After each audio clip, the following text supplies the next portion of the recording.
Salamat po na kami dahil sa kabayanihan, pagsisikap at sakripisyo ng aming mga ninuno at mga bayani ay nabuo upang maging isang bansa at isang malayang demokratikong republika. Walhamdulillahi Rabbil Alamin.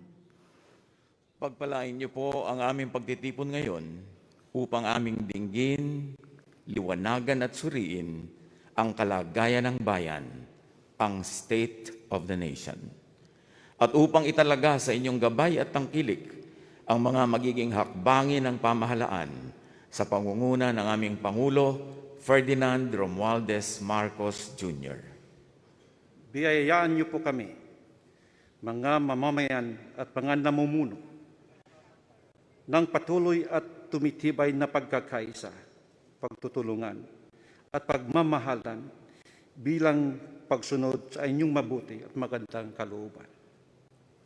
Kasihan niyo po ang aming Pangulo at ang pangkat ng kanyang mga tagapangasiwa, ang aming mga mambabatas, ang aming mga hukom, at ang mga tagapagpairal ng katarungan, ng dalisay at ibayong kaliwanagan, karunungan, katuwiran, at katapatan sa kanilang banal na tungkulin.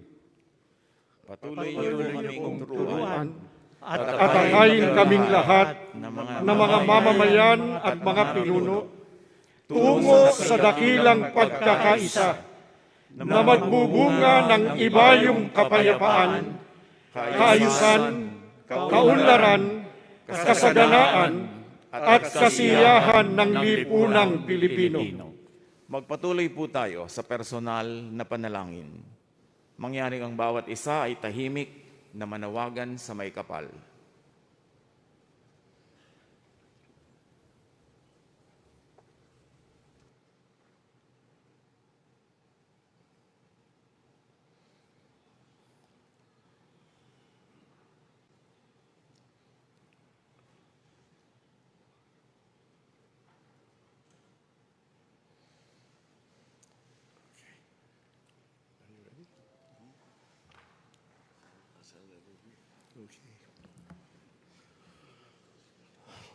Ladies and gentlemen, honorable members of the Congress of the Philippines, His Excellency Ferdinand Romualdez Marcos Jr., President of the Republic of the Philippines.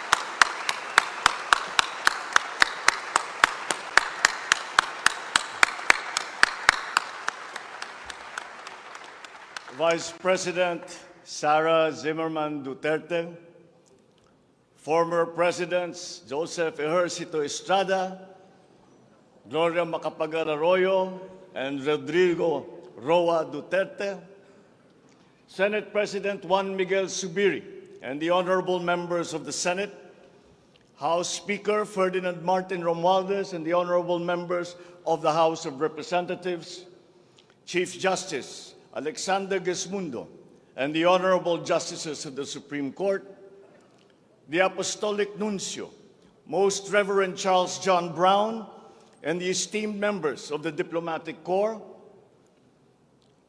the honorable members of the Cabinet, our First Lady, Luis Araneta Marcos, and our children,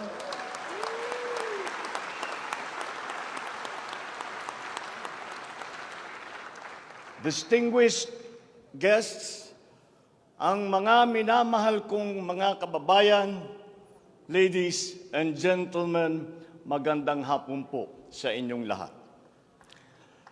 I come before you today to address you as it is my duty as President of the Republic. We live in difficult times, brought about by some forces of our own making, but certainly also by forces that are beyond our control. But we have, and we will continue to find solutions, and these are some of them. In terms of the economy, we will implement a sound fiscal management. Tax administration reforms will be in place to increase revenue collection. Expenditure priorities will be realigned and spending efficiency will be improved to immediately address the economic scarring arising from the effects of COVID-19 and also to prepare for future shocks. Productivity-enhancing investments will be promoted. Our country must become an investment destination, capitalizing on the corporate recovery and tax incentives for enterprises with the CREATE law and economic liberalization laws such as the Public Service Act and the Foreign Investments Act.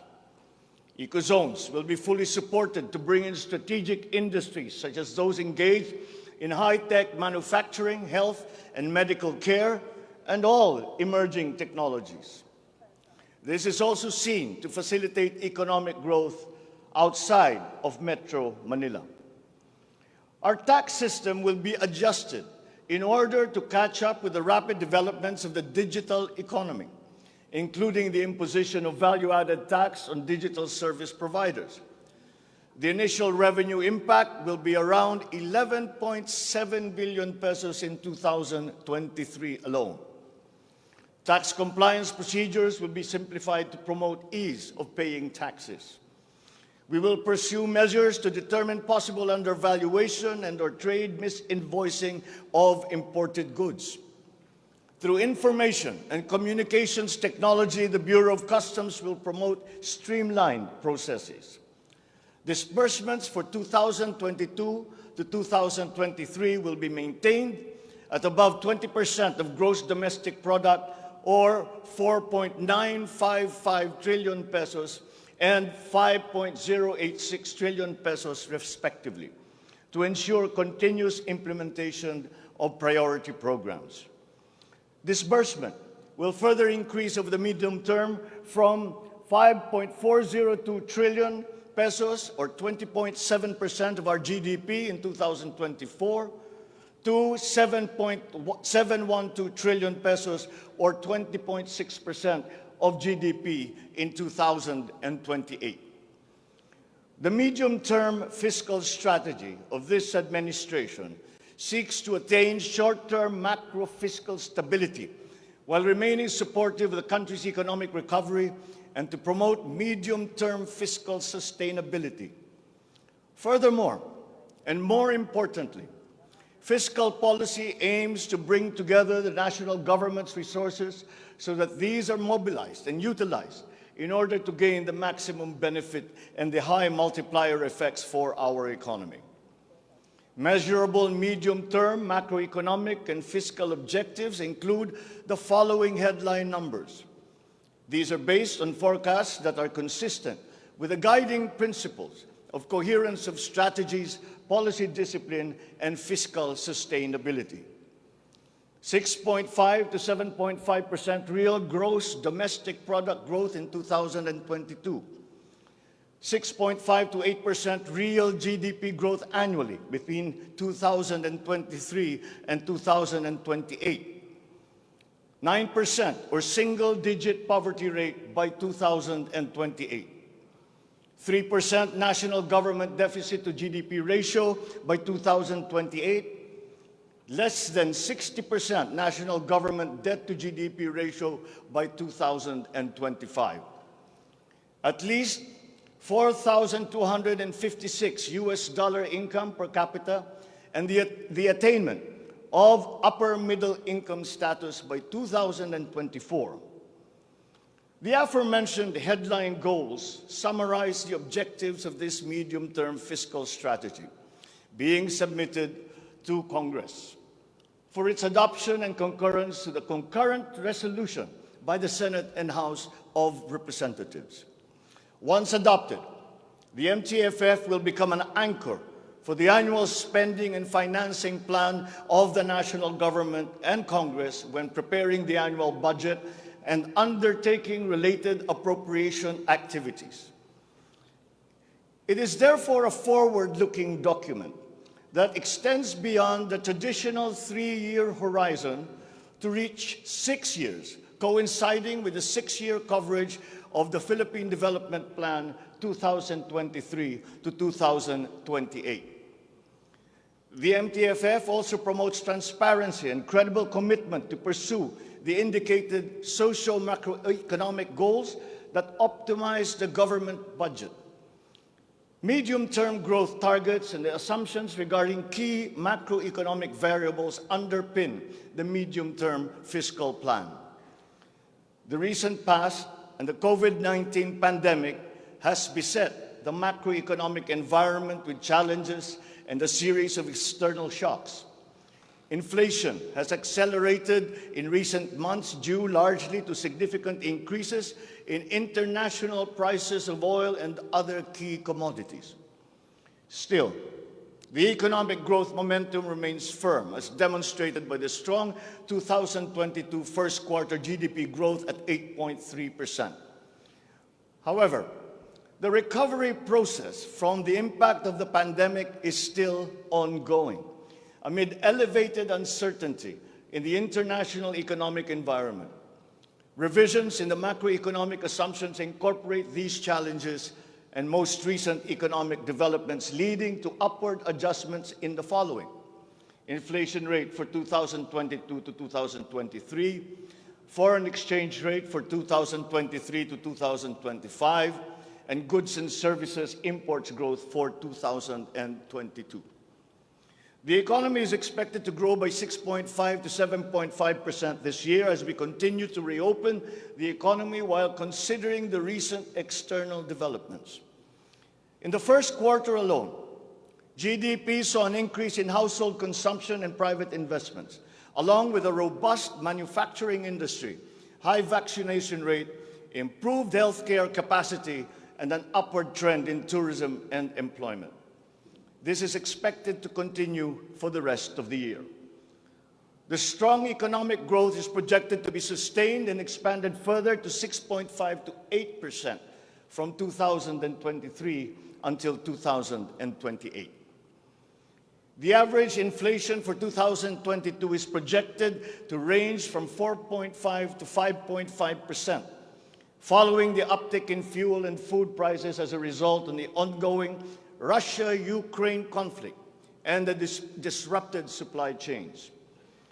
It is slightly adjusted to 2.5 to 4.5% in 2023 and is seen to return to the target range of 2.0 to 4.0% by 2024 until 2028. Dubai crude oil price is expected to settle at 90 to 110 US dollars per barrel in 2022, 80 to 100 US dollars per barrel in 2023, and 70 to 90 US dollars per barrel from 2024 onwards, as oil supply is expected to catch up and stabilize over the medium term.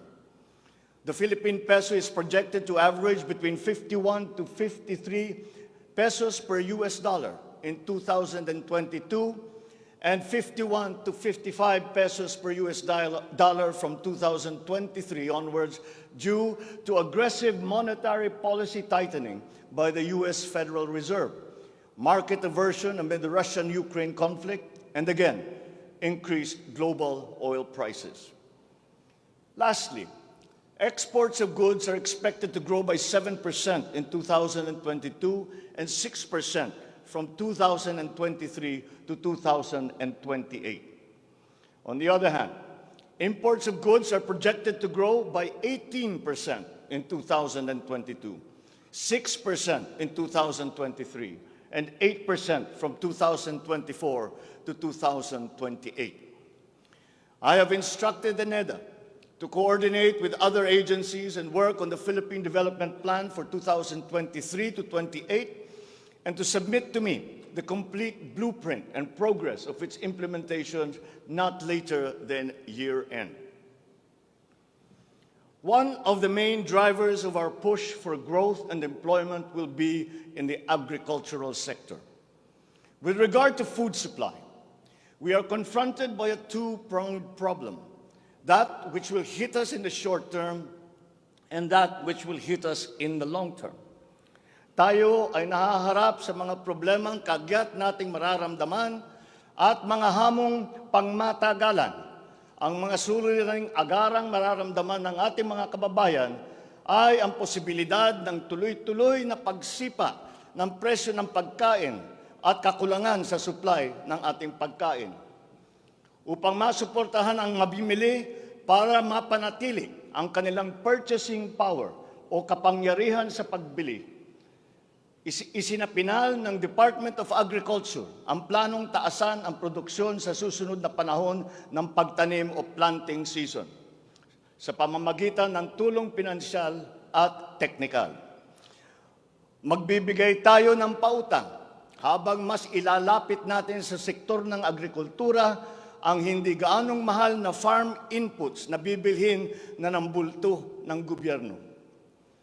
Kabilang dito ang abono, pestisidyo, mga punla, feeds, fuel subsidy at ayuda para sa mga karapat-dapat na benepisyaryo.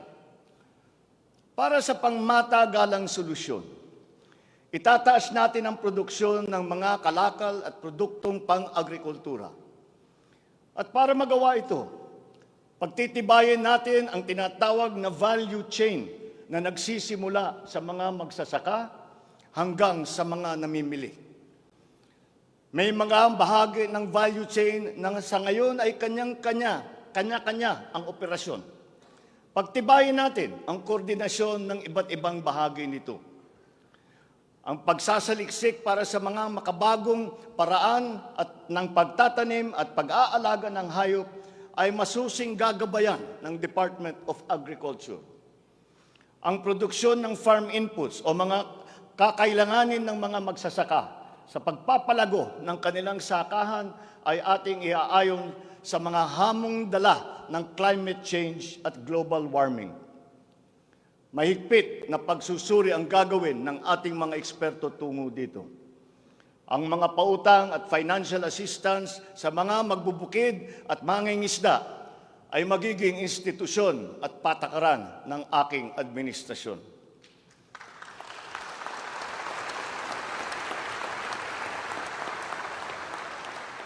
Ipapaprioridad natin ang modernisasyon ng mga sakahan sa pamamagitan ng mga makabagong teknolohiya para sa ating mga magsasaka. Atin palalawakin ang mga palaisdaan, babuyan at manukan. Lahat ng ito gagamitan ng siyensya para tumaas ang produksyong agrikultural.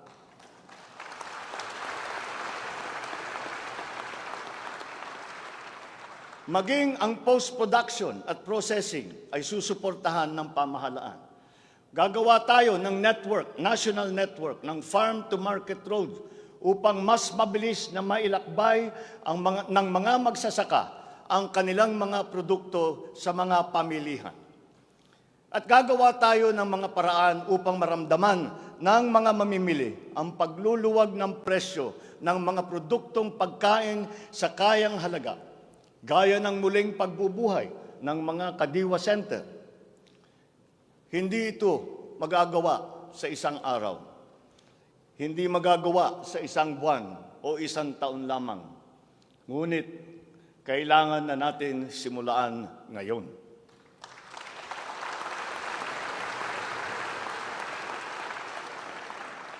Ang Agrarian Reform Program ay dapat magpatuloy. Agrarian reform is not only about acquisition, but also about support services and distribution. To assist this, I intend to issue an executive order to impose a one-year moratorium on the payment of land amortization and interest payments.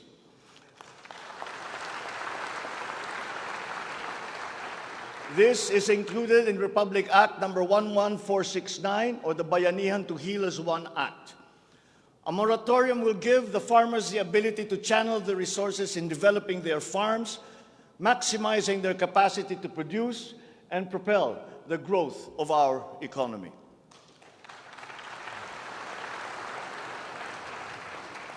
Civil society organizations also support this because it will unburden the farmers of their dues and be able to focus on improving farm productivity. Congress must also pass a law that will emancipate the agrarian reform beneficiaries from the agrarian reform debt burden, thereby amending Section 26 of Republic Act 6657. In this law, the loans of agrarian reform beneficiaries with unpaid amortization and interest shall be condoned.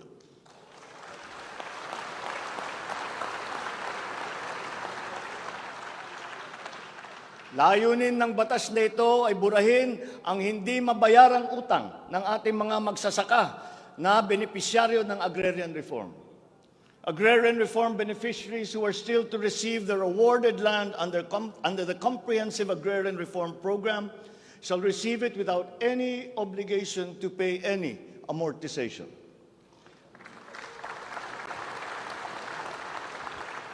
The condonation of the existing agrarian reform loan will cover the amount of 58.125 billion pesos, benefiting 654,000 agrarian reform beneficiaries and involving a total of 1.18 million hectares of awarded lands.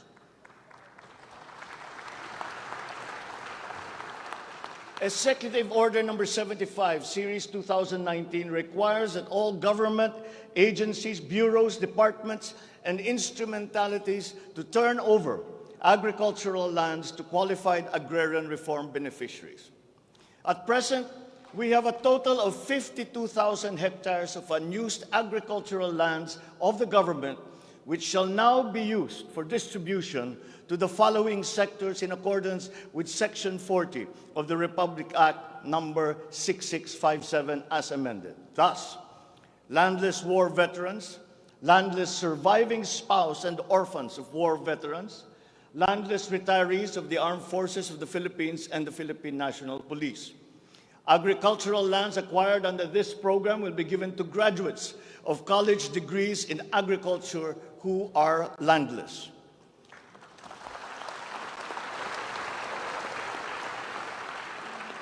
The call of the times is for the infusion of fresh and new blood in the agricultural sector. We need a new breed of farmers equipped with modern agricultural technology able to engage in sustained scientific farming that will not only increase farm yields, but also resilience in the face of climate change.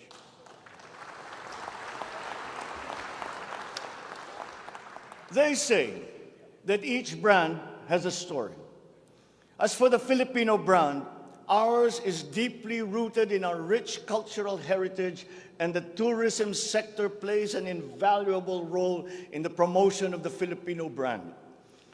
Tourism is not only an important economic development tool, but the abundance of opportunities that the sector creates in terms of regular employment and even job creation at the grassroots level is undeniable. To boost our tourism industry, we will first and foremost make basic developments, such as road improvements for easier access to tourism spots. We will also upgrade our airports and create more international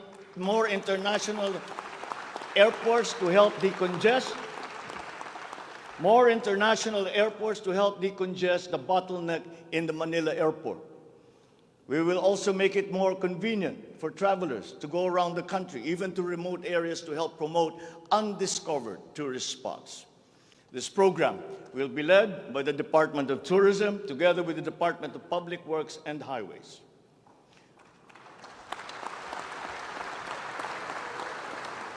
To foster the Filipino brand is to spark our sense of pride and reaffirm our strong sense of identity. It is time to welcome the rest of the world with an enhanced Filipino brand that is unique, attractive, and creative. The creativity of the Filipino is truly world-class. We excel in arts and culture, new media, live events, avenues which generate primary and downstream jobs for our creative and talented countrymen. Unfortunately, ang mga hanap buhay na ito ang unang pinadapa ng pandemya at ang pinakahuli namang makabalik sa normal. The creative industry likewise faces many challenges, including workplace conditions, working hours, intellectual property rights, and the welfare of our beloved freelancers who were left vulnerable during the height of the pandemic. We require an institutionalized creative industry that will advance the interest of its stakeholders. Sila na nagbibigay ng kaluluwa at pagkakilala sa ating pagka-Pilipino. Protektahan natin sila.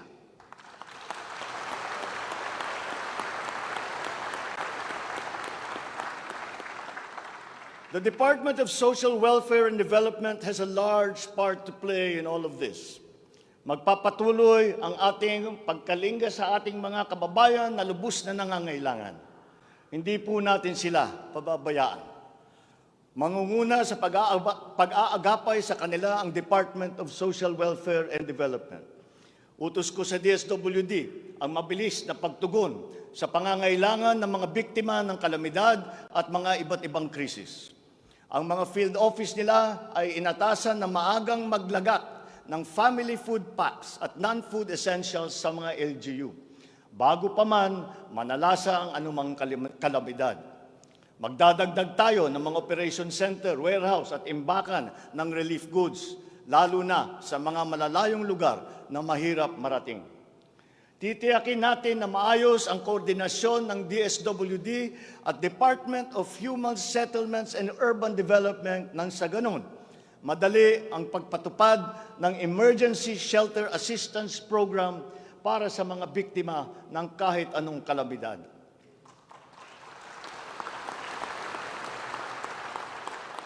Pagtitibayin pa natin ang komprehensibong programang Assistance to Individuals in Crisis Situations o ang ating tinatawag na AICS para maiparating ang tulong sa mas maraming biktima.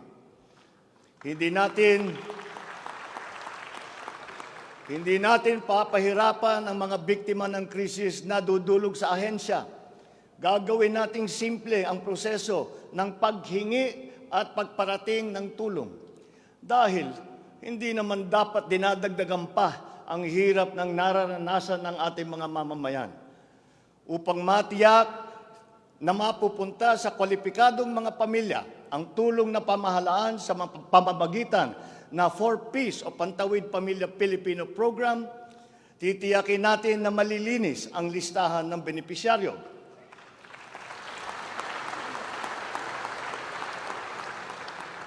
Higit na sa 1 milyong pangalan na ang nakapag-graduate na sa listahan. At nagagalak akong mabatid na sila ay nakakatayo na sa kanilang sariling paa. Kaugnay nito ay inutusan ko ang DSWD na pag-ibayuhin pa ang pagrepaso ng listahan upang maitutok ang pamimigay ng sapat na ayuda sa mga lubos na nangangailangang pamilya.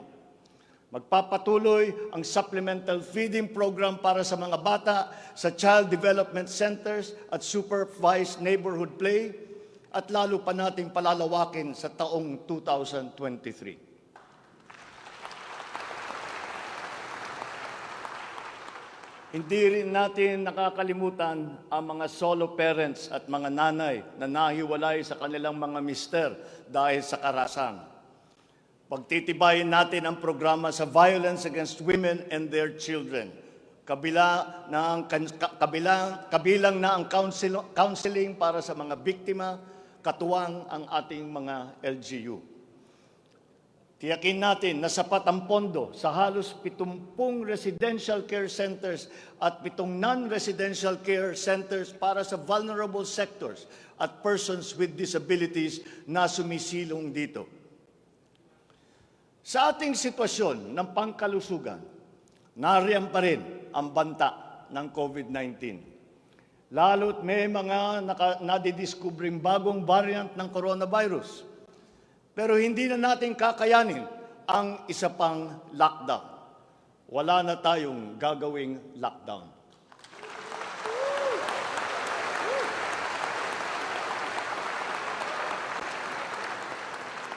Dapat natin balansehin ng maayos ang kalusugan at kapakanan ng ating mga mamamayan sa isang banda at ang ekonomiya naman sa kabilang banda.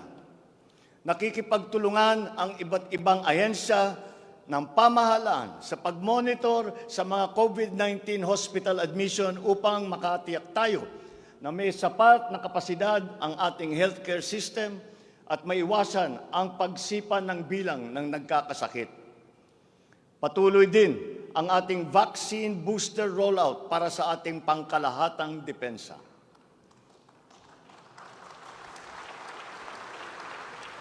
Sa ganitong paraan, kahit pa tumaas muli ang bilang ng mga COVID cases, mananatiling mababa ang bilang ng mga maospital at bilang ng mga namamatay. Sa pamamagitan nito, unti-unti rin tayong masasanay na nariyan ang virus pero hindi na seryoso ang banta sa ating buhay. Iaayon natin ang ating mga health protocols sa kung ano ang ating pangangailangan sa paglipas ng panahon at lalo pang iibayuhin ang kooperasyon kasama ang pribadong sektor upang tumaas pa ang kumpiyansa ng mga mamumunuhan nang sa gayon ay bumalik na tayo sa full capacity, lalo-lalo na ang ating mga negosyo.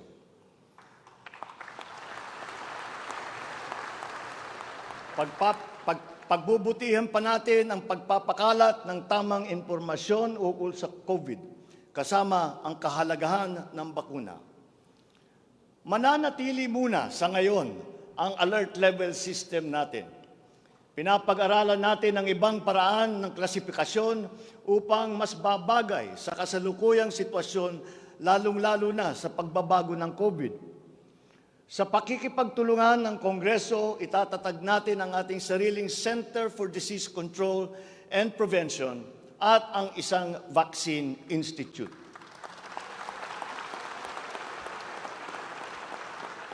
Magtatayo tayo ng dagdag na mga health center at ospital. But beyond the issues that the pandemic has brought, the need for a stronger healthcare system is self-evident. We must bring services, medical services to the people and not wait for them to come to our hospitals and healthcare centers.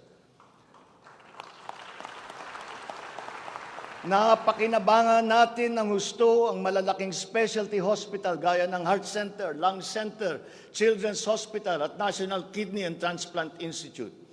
Kaya maliwanag na hindi lang dapat dito sa National Capital Region kundi maging sa ibang parte ng bansa.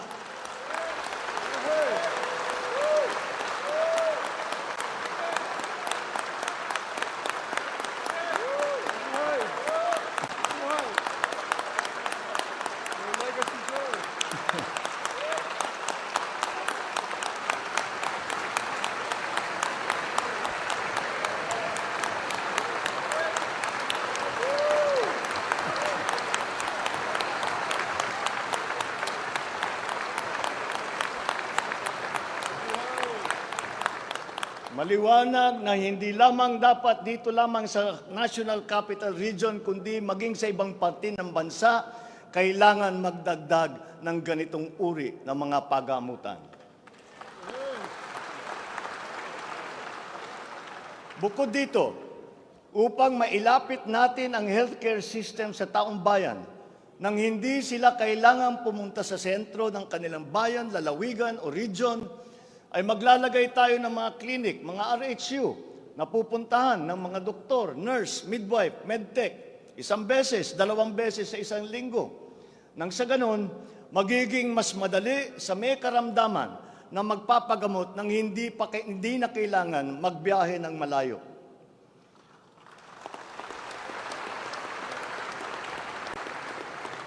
One of the cornerstones of a strong healthcare system is the provision of competent and efficient medical professionals. We will exert all efforts to improve the welfare of our doctors, our nurses, and other medical frontliners. Dapat din tayong magkaroon ng sapat na supply ng gamot na kinakailangan sa pang-araw-araw ng ating mga mamamayan. Sinimulan ko na ang pakikipag-usap sa mga kumpanya ng gamot dito sa Pilipinas at sa ibang bansa. Hinihikayat natin na buksan nila ang merkado upang bumaba ang presyo ng gamot.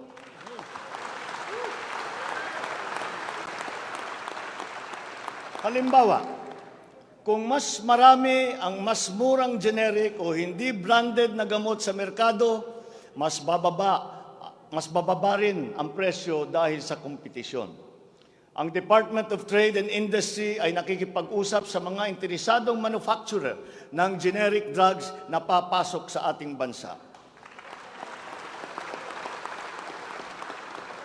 Inuutusan ko naman ang Philippine Competition Commission na pantay-pantay dapat at walang kartel sa hanay ng mga pharmaceutical companies.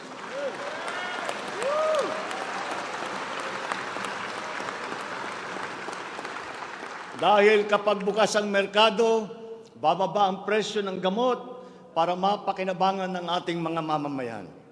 This is one of the hard lessons that we learned when the pandemic struck, and therefore we must act on that shortcoming.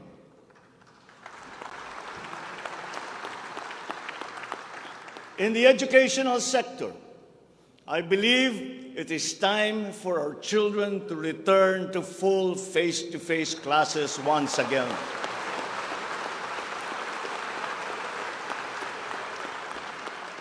The Department of Education, led by our highly able Vice President Sara Duterte, is now preparing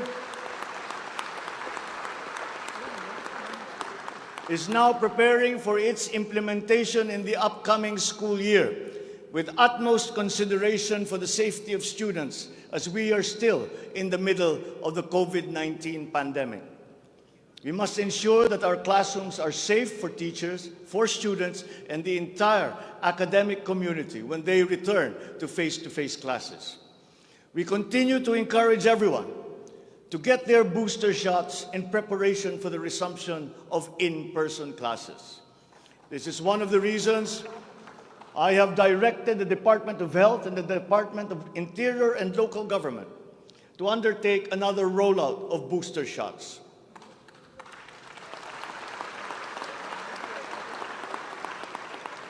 The condition and availability of schoolrooms for our students must also be addressed, again, in coordination with the Department of Public Works and Highways. Though some complications have arisen over the question of repair of school buildings in relation to the Mandanas-Garcia ruling, this will be ironed out. We have been in discussion with local government leaders, governors, and mayors in the last few weeks to determine with the LGUs what is actually practicable, what functions belong to the LGUs, and what belong to the national government. There have also been lengthy discussions on the continuation and viability of the K-12 school system. We are giving this careful review, and all necessary inputs and points of view are now being considered. In the longer term, we are instituting a program of refresher courses and retrainings for our teachers so they can stay abreast of the rapid growth in technology, especially in this post-pandemic world. As for the horror stories that we have heard about the poor quality of educational materials and supplies that are being given to our schools, this must end.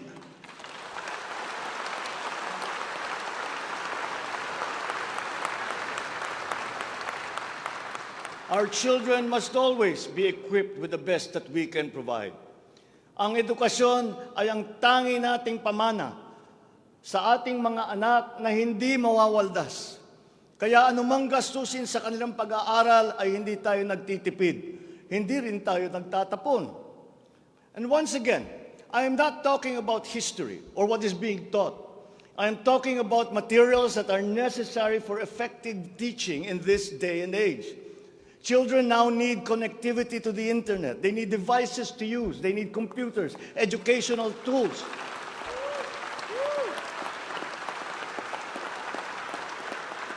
So that they might participate fully in the digital community here and abroad. We must do better in the international rankings, especially when it comes to the so-called STEM subjects: science, technology, engineering, and mathematics.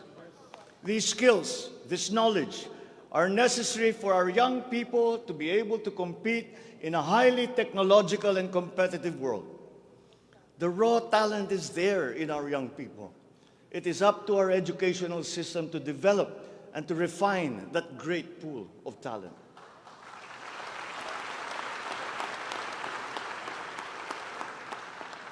Foreign employers have always favored Filipino employees because of our command of the English language. This is an advantage that we must continue to enjoy. The internet has now become the global marketplace, not only for goods, services, but also for ideas, even extending to our own personal interactions. And the language of the internet, for better or for worse, is English. Therefore, the question of our medium of instruction must be continuously re-examined to maintain that advantage that we have established as an English-speaking people.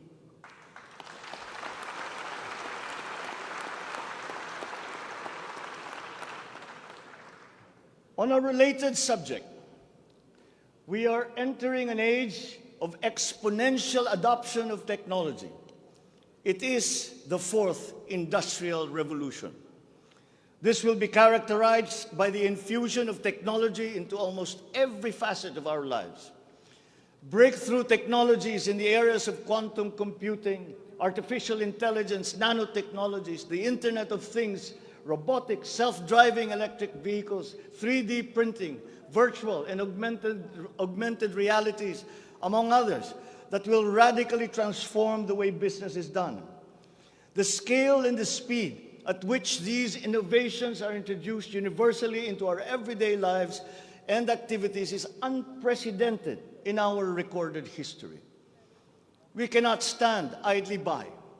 The mission of our Department of Information and Communications Technology is to identify and utilize these innovations to improve governance. It has the daunting task now of transforming our government into an agile bureaucracy that is responsive to the needs of the public. Provide good and solid data to ensure informed decision-making, as well as allow secure and seamless access to public services. The voluminous records stored in the government warehouses and archives have to be digitized. Those that are already stored in various inventories of data should be harmonized and shared across departments and agencies. Needless to say, these have to be kept in large data centers that are secure yet accessible. The national ID will play an important part in this digital transformation.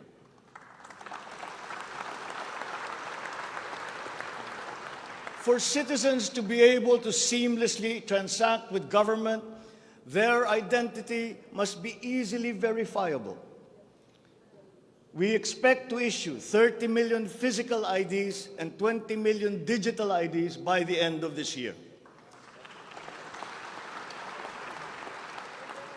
The target is to accomplish the issuance of about 92 million IDs by the middle of next year. As the world moves into rapid digitalization, the digital divide will become more pronounced. The depth and breadth at which these technologies will be transformative in our lives is fully expected. This will open new opportunities for the creation of wealth, but will also likely create inequalities. Hence, universal connectivity will be a vital component in order to ensure that no citizen is left behind.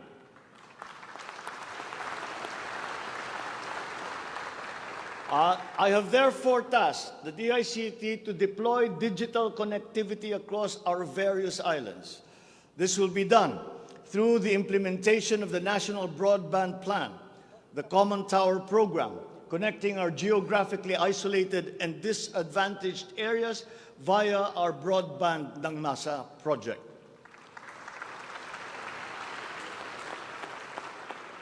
All relevant modes of digital transport should be utilized. These may be through a combination of terrestrial or submarine fiber optics, wireless, and even satellite technology. As our Public Service Act has opened the doors and removed the restrictions on foreign investment, we foresee an increase in direct investment of overseas players.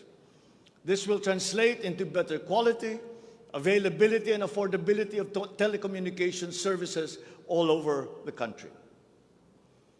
We come now to infrastructure.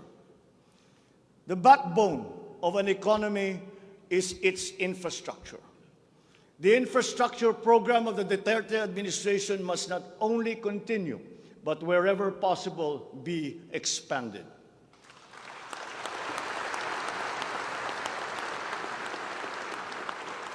We shall confidently build on this firm foundation established by my predecessor, as it is in building an edifice. We must keep the momentum and aspire to build better, more. Necessarily, infrastructure development will remain a very high priority in our drive for growth and employment. Once again, I will not suspend any of the ongoing projects, as those have already been shown to be of benefit to the public that they serve.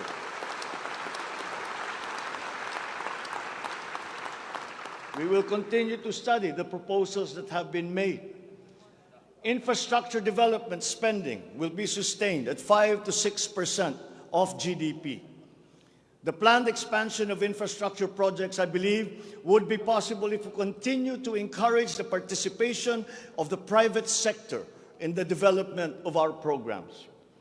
Public-private partnerships, or PPPs, hold great potential for that expansion, for infrastructure development, and for innovation.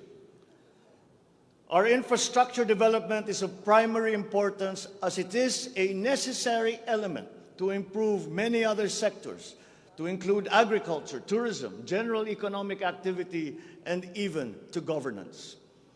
It is my belief also that we have missed some great opportunities to develop our rail transport system.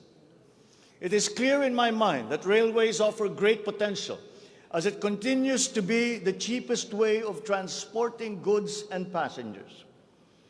We can build upon already existing lines by modernizing these old railway systems. There are dozens of railway projects on the ground, above the ground, below ground, not just in Manila, but in other regions, at various stages of implementation and with a combined cost of 1.9 trillion pesos. This administration is committed to finish building the current portfolio of investments, approved railway projects such as the North-South Commuter Railway System, the 33-kilometer Metro Manila Subway Project, the 147-kilometer North-South Commuter Railway System, the 12-kilometer LRT-1 Cavite Extension, the 23-kilometer MRT-7, and the common station that will connect LRT-1, MRT-3, and MRT-7. And beyond NCR, larger scale railway systems like the 102-kilometer Mindanao Railway Project,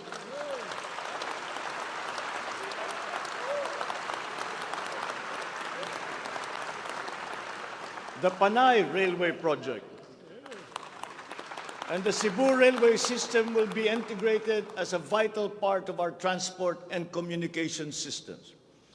We will also continue to improve our roads and transportation systems in key cities throughout the country through various projects, such as the Cebu Bus Rapid Transit, Davao High Priority Bus System, Ilocos Norte Transportation Hub, the El Nido Transport Terminal. My order to the Department of Transportation, or DOTR, is really very simple. Full speed ahead.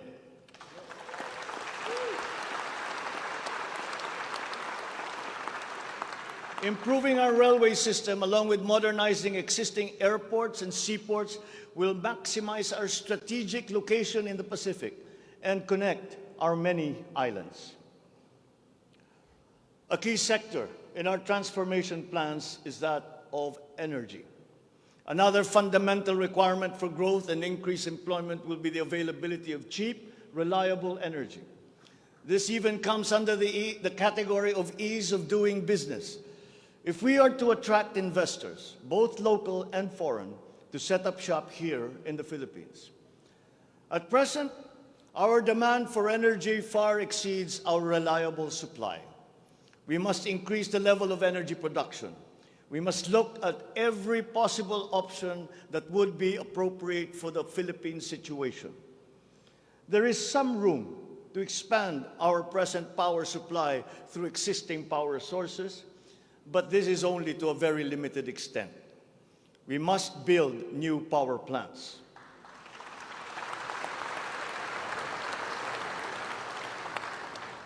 We must take advantage of all the best technology that is now available, especially in the areas of renewable energy.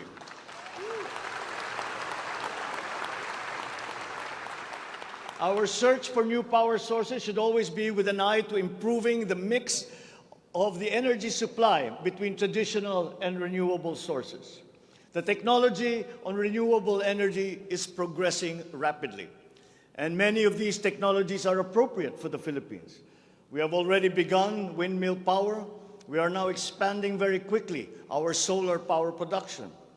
For both offshore and onshore wind turbines, for example, the World Bank has calculated that there is a potential for 255 gigawatts by the year of 2030.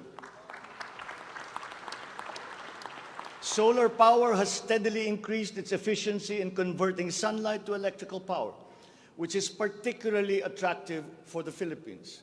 Because unlike wind power, solar power is practical almost everywhere in the Philippines all year round. In the move to lowering our carbon footprint caused by energy production, our advancement to renewables will have a lead time. In the interim, natural gas will hold the key. We will provide investment incentives by clarifying the uncertain policy in upstream gas, particularly in the area close to Malampaya. This requires clarification of the processes and review of service contracts policy. I believe that it is time also to re-examine our strategy towards building nuclear power plants in the Philippines.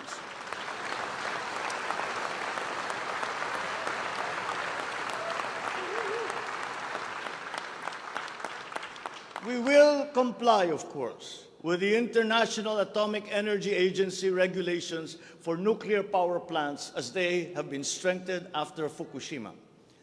In the area of nuclear power, there have been new technologies developed that allow smaller-scale modular nuclear plants and other derivations thereof. Once again, PPPs will play a part in support as funding in this period is limited. Furthermore, we must examine the entire system of transmission and distribution for the purpose of finding ways to lower the price of energy to the consumer and to industry. We must expand the network of our transmission lines while examining schemes to improve the operation of our electrical cooperatives. All this in aid of reducing energy costs, especially but not limited to households. All this impetus for development and growth we undertake within the context of accelerating climate change and extreme weather conditions. Though we are a minor contributor to climate change globally, we have the unfortunate distinction of being one of the most vulnerable countries to the effects of climate change. For the welfare of our people, it is incumbent upon us to alleviate the effects of that vulnerability. The use of renewable energy is at the top of our climate agenda. We will increase our use of renewable energy sources such as hydropower, geothermal power, solar, and wind. Geographically, we are a disaster-prone country. Capacity building for our natural disaster resiliency is therefore a must. Investment in science and technology is imperative to enable us to have accurate weather forecasts and on-time disaster alerts. Studies show that already now many areas in the Philippines are at high risk from the rise in sea levels brought about by the increase in global temperature. We must adapt to this phenomenon with disaster-proof planning for our communities. We will also look into the precarious freshwater supply situation in the country, especially in our urban areas. Many of our water supply systems date back to the 1950s, and they must now be rehabilitated and improved. I've instructed the DNR, together with the DPWH, to explore possible partnerships with the private sector to address this crucial situation. The Philippines has excellent laws on the environment, but we have to guarantee that these laws are properly enforced. And this will require a great deal of coordination and cooperation between concerned government agencies and private stakeholders. Companies who exploit our natural resources must follow the law. We all have the responsibility to preserve this earth, for we are but custodians, and we will pass on this great treasure to future generations.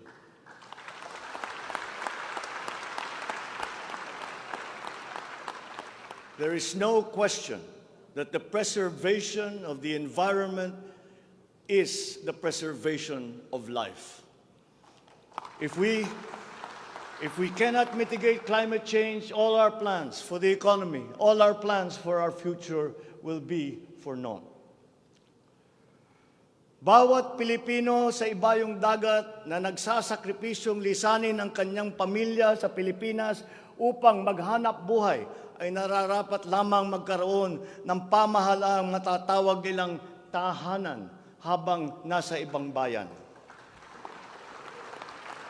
Ito ang papel na gagampanan ng kagawaran ng manggagawang mandarayuhan o Department of Migrant Workers matapos itong ideklara bilang ganap na ahensya ng gobyerno ng isang taon.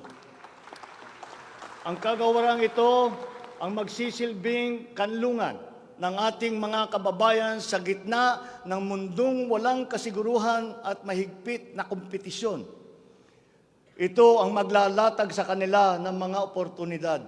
Titiyak na ang kanilang mga hanap buhay ay tugma sa kanilang mga kasanayan. Maninigurong akma ang sahod at maayos ang kalagayan sa kanilang mga kumpanya at mga ngalaga sa kanilang mga pamilya habang sila ay nasa malayo. Gagawin natin ito sa pamamagitan ng pag-aalis ng red tape sa sistema ng pagsusulong ng digital empowerment. We shall automate the verification of contracts and issue secure overseas employment certifications that you can keep on your smartphone. I call on the Department of Migrant Workers and the DICT to make this a top priority. Tinatawagan ko rin ang Department of Foreign Affairs na makipagtulungan sa Department of Migrant Workers na tiyakin ang lahat ng mga diplomatic post ay tutulong na agarang maibalik sa trabaho ang mga ating mga overseas Filipino workers na nawalan ng hanap buhay nitong nakalipas na ilang taon. Mula sa 3 buwan ay gagawin na lang nating 3 linggo para sa isang dayuhang employer na iproseso ang mga papeles ng Pilipinas ng Pilipinong nais nitong kunin bilang empleyado.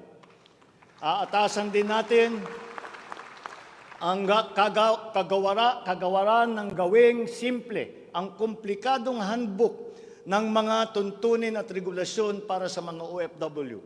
Nang sa gayon ay maging maalwan ang mga transaksyon may kinalaman sa kanilang pangingibang bansa. Mula sa handbook na may 240 seksyon, ay gagawin nating pamphlet na lamang na hindi hihigit sa 100 pahina.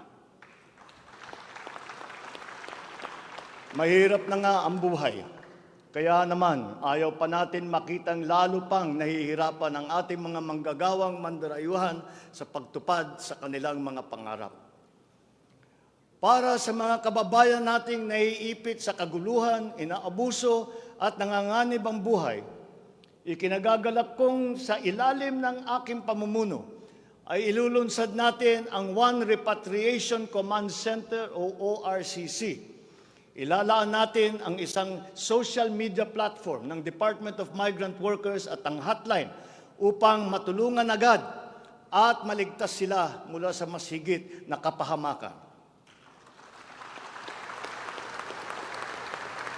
Noon, nangungutang pa ang isang ina ng bawat OFW upang sumakay ng barko para pumunta sa Maynila at mangatok sa iba't ibang ahensya para mapauwi ang anak na inaapi. Ngayon, kami na ang tatawag sa mga magulang ng OFW para sabihin sa kanila ang petsa kung kailan nila mayayakap at makakapiling ang kanilang mga anak.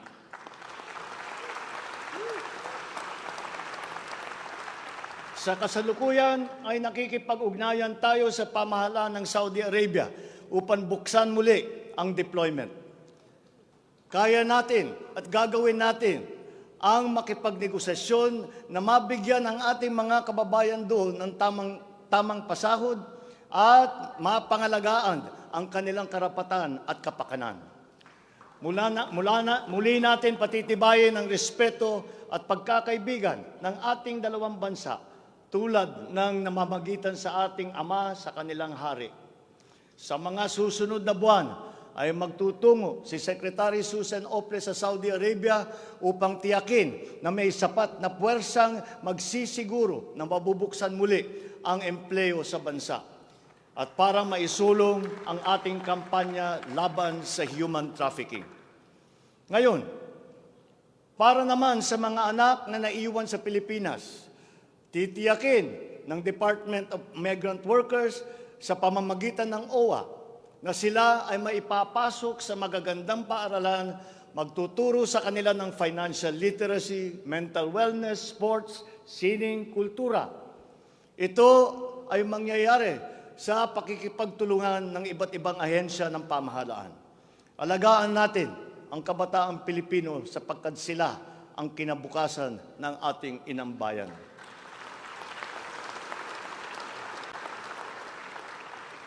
Sa ating mga kababayan na nasa ibang bansa, you deserve a home in government, not only for the money that you send home, but you are not cold tools of the economy. You deserve it for your sacrifices for our country and your perseverance and excellence in the global arena. You OFWs represent the fighting faith of the Filipinos as a nation and as a people. Let us transform your overseas journey into inspirational stories for all time. Thanks to you, our dear legislators, and of course to the man every OFW now refers to as their tatay, President Rodrigo Duterte. You passed the law that created this new home for our OFWs.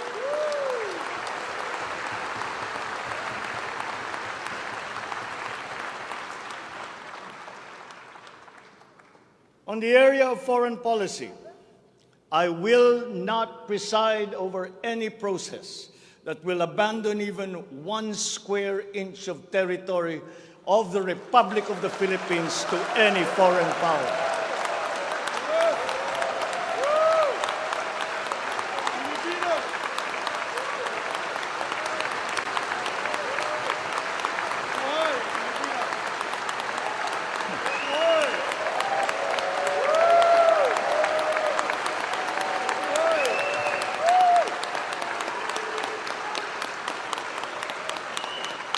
With respect to our place in the community of nations, the Philippines shall continue to be a friend to all, an enemy to none. The Philippines has always been open and welcoming to all our foreign friends and visitors. That is our worldview. That is our culture. But let me be clear.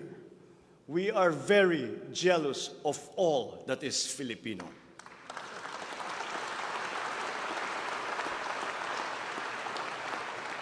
We will be a good neighbor always looking for ways to collaborate and cooperate with the end goal of mutually beneficial outcomes. If we agree, we will cooperate and we will work together. And if we differ, let us talk some more until we develop a consensus. After all, that is the Filipino way. But we will not waver. We will stand firm in our independent foreign policy with the national interest as our primordial guide.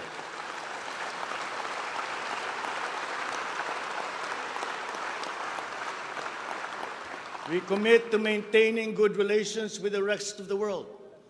As a matter of fact, it is my sincere belief that the need for strong bonds and collaboration among nations emerges in the direst of times, such as in a pandemic. The partnerships and alliances that we make with all will provide stability that all nations will need as we emerge into this new global economy. The Philippines will continue to promote stronger and multifaceted relationships with all our partners around the world. We are, in fact, grateful for the messages of support and offers of help that we have received from many of our friends in the international community. This has been communicated to us through the different envoys and ambassadors here in the Philippines. Such strong relationships can only be beneficial to all involved. As I am here today addressing the legislature, allow me now to propose legislation that we would like you to pass in support of these programs. 1. National Government Right-Sizing Program, a reform mechanism that seeks to enhance the government's institutional capacity to perform its mandate and to provide better services while ensuring optimal and efficient use of resources. Compared to previous government reorganization efforts, the NGRP will entail a comprehensive strategic review of the functions, operations, organization, system, and processes of the different agencies, and massive and transformational initiatives in agencies concerned, such as mergers, consolidations, splitting, transfer, and even the abolition of some offices. The right-sizing efforts will also involve the conduct of a comprehensive strategic review of functions, programs, and projects that will cut across various agencies. Number 2, a budget modernization bill. This seeks to institutionalize a cash-based budgeting system under Executive Order Number 91, Series 2019, to strengthen fiscal discipline in the allocation and use of budget resources by ensuring that every peso budgeted by the government would lead to the actual delivery of programs and projects. The full implementation of the CBS is timely and vital as the government executes response and recovery plans post-pandemic. Number 3, Tax Package 3 Valuation Reform Bill. This bill provides for the establishment of real property values and valuation standards across the country, and B, the development of real property information system that provides for the database of all real property transaction and declarations in the country. Number 4, Passive Income and Financial Intermediary Taxation Act. This seeks to reform the taxation of capital income and financial services by redesigning the financial sector taxation into simpler, fairer, more efficient, and a revenue-neutral tax system. It also represents to adopt a regionally competitive tax system. Number 5, E-Government Act, which provides for the establishment of the e-government master plan, which shall cover all e-government services and processes. Number 6, the Internet Transaction Act, or e-commerce law, which aims to establish an effective regulation of commercial activities through the Internet or electronic means to ensure that consumer rights and data privacy are protected, innovation is encouraged, fair advertising practices and competition are promoted. Online transactions are secured, intellectual property rights are protected, and product standards and safety are observed. Number 7, government financial institutions unified initiatives to distressed enterprises for economic recovery. This seeks to provide financial assistance to distressed enterprises critical to economic recovery through programs and initiatives to be implemented by the Land Bank of the Philippines, the Development Bank of the Philippines, and the Philippine Guarantee Corporation for purposes of addressing liquidity or solvency problems of MSMEs and strategically important industries to encourage their continued operation and maintain employment. Number 8, the establishment of a Medical Reserve Corps. Establishes a Medical Reserve Corps under the Health and Emergency Management Bureau of the DOH. The MRC shall be composed of licensed physicians, medical students who have completed their 4 years of medical courses, graduates of medicine, registered nurses, licensed allied health professionals. Number 9, National Disease Prevention Management Authority. This bill seeks to create the Center for Disease Prevention and Control attached to the DOH. Number 10, the creation of the Virology Institute of the Philippines. This will create the Virology Science and Technology Institute of the Philippines as an attached agency of the DOST. All offices and units under the DOST with functions related to virology shall now be transferred to the Virology Institute of the Philippines. Number 11, the Department of Water Resources. This seeks to create the Department of Water Resources and adopts the integrated water resource management as the strategic framework for national water management, policymaking, and planning. Number 12, Unified System of Separation, Retirement, and Pension. This grants a monthly disability pension in lieu of disability benefits provided under existing laws for military and uniformed personnel retired by reasons of disability. Number 13, the E-Governance Act. It promotes the use of internet, and other ICT to provide opportunities for citizens. Number 14, the National Land Use Act.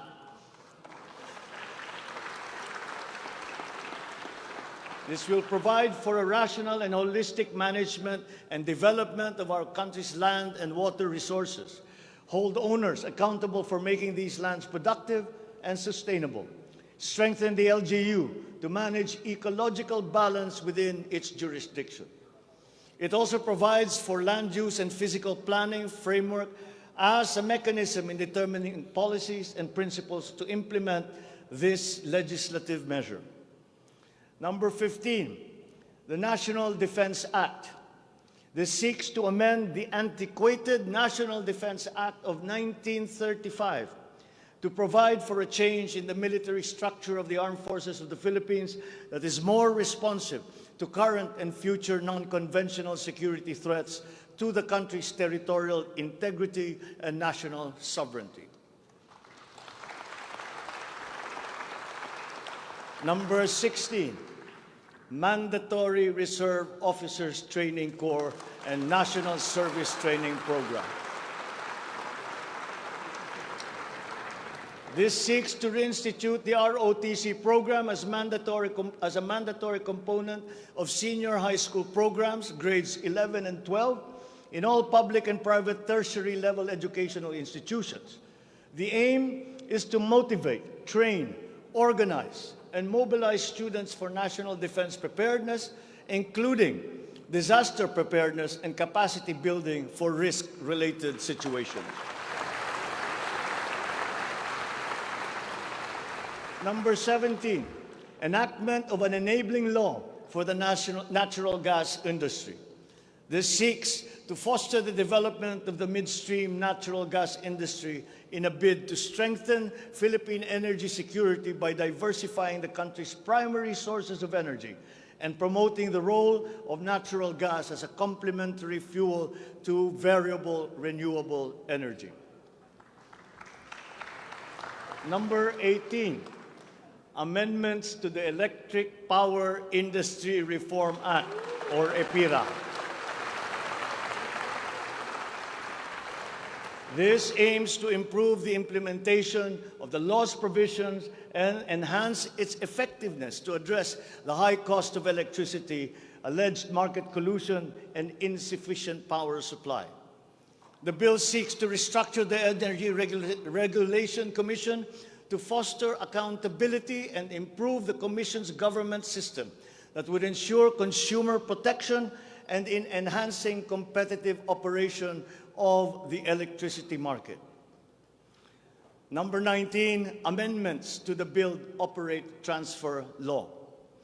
This seeks to improve the implementation of the public-private partnership program and to be able to direct the desired outputs and outcomes in line with the strategic development targets of the country.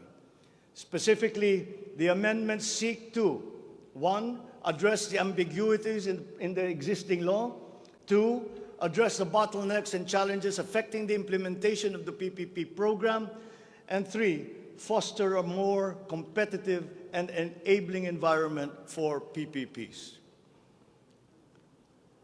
To my fellow Filipinos, ang aking mga minamahal na kababayan, batid ko na hindi madali ang ating pinagdaraanan sa nakaraang higit na 2 taon.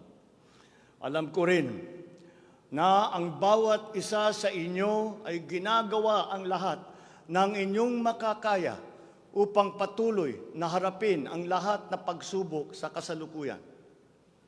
I do not intend to diminish the risks and the challenges that we face in this turbulent time in global history. And yet, I see sunlight filtering through these dark clouds. We have assembled the best Filipino minds to help navigate us through this global crisis that we are now facing. We will endure. Let our Filipino spirit ever remain undimmed.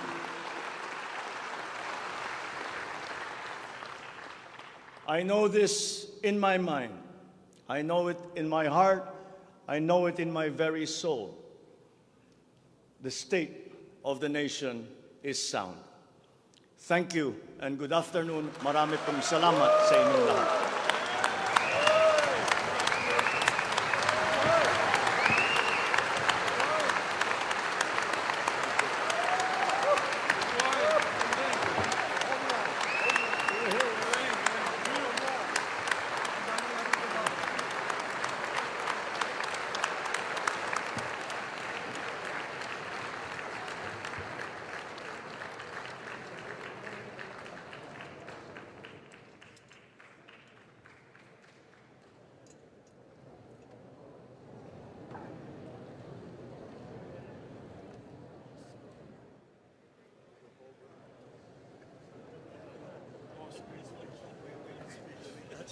Everything. You touched the... Yeah, I couldn't leave anything out.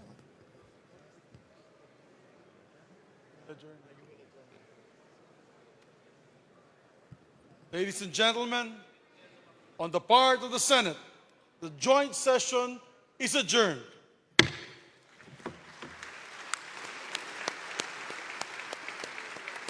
On the part of the House of Representatives, the joint session is adjourned.